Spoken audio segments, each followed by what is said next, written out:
Hi friends, in today's video I'm going to show you how to fix a very common error in Python. So let's run this program now. For example now, I have a program which is a profit and loss calculator.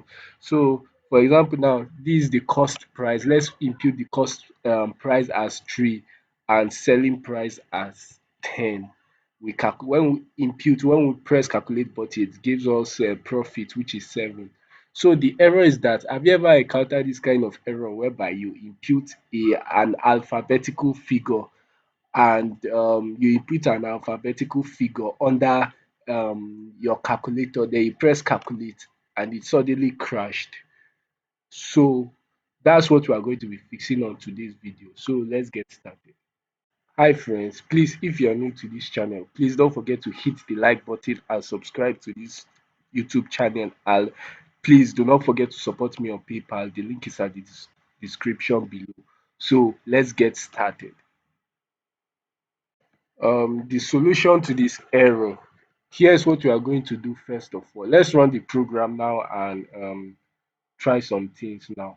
So the error is that whenever you input you input a string figure rather than an integer, it crashes and it gives an error, which is first of all, we look at the error.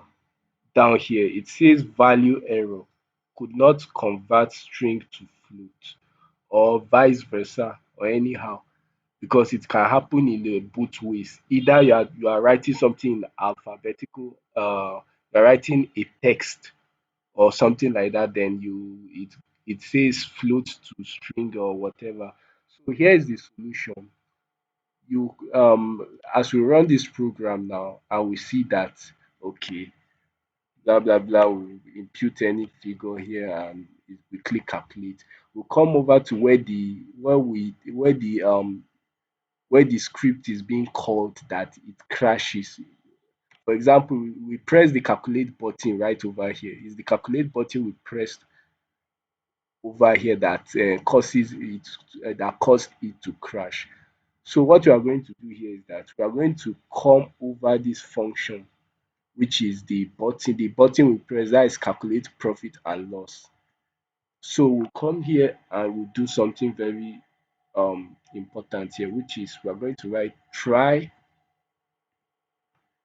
Then under this try, we'll come over down here.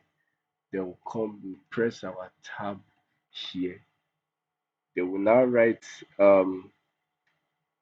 except except this error here, which is value error.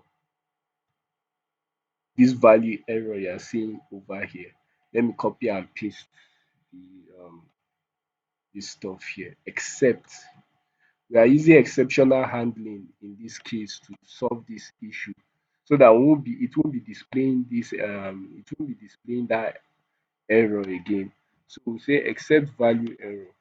Then what we are going to do is that we are going to write something self self dot result label dot text. Then under it we are going to do whatever, it can be anything in your script, but just use this exceptional value error. But according to this, what I'm doing here is I'm using Kiwi. I'm using Python Kiwi to solve the problem of the value error. So under here, instead of me displaying just crashing instead of the program just crashing, you write invalid input, and you run the program, and you say that everything will change now. Instead of it crashing, it says invalid input. So, and also we can also, instead of us trying to write invalid input, we can also do it in another way. We just write pass here and it will ignore the error. So just write anything here right over here and it won't crash at all. So you can use the easiest method to use is this pass method. Just come over here, where your function, where you're calling the script, you write try over here, then except value error. Then under this except value error, you just write pass. So you don't need to write anything, just write pass so that it ignores the error. So I hope this video solve your problem of value error issue or crashing or any sort of crazy crash while running your Python program. So that's all for this video. I hope this video solved the issue of value error crash. So you just do it's just so simple. Just use exceptional handling. Just write this try right over here. Then you come over here, accept that error you are facing. Then you now write pass. So it ignores the error. That's the very easiest and fastest solution to it. So thanks for watching and see you in my next video.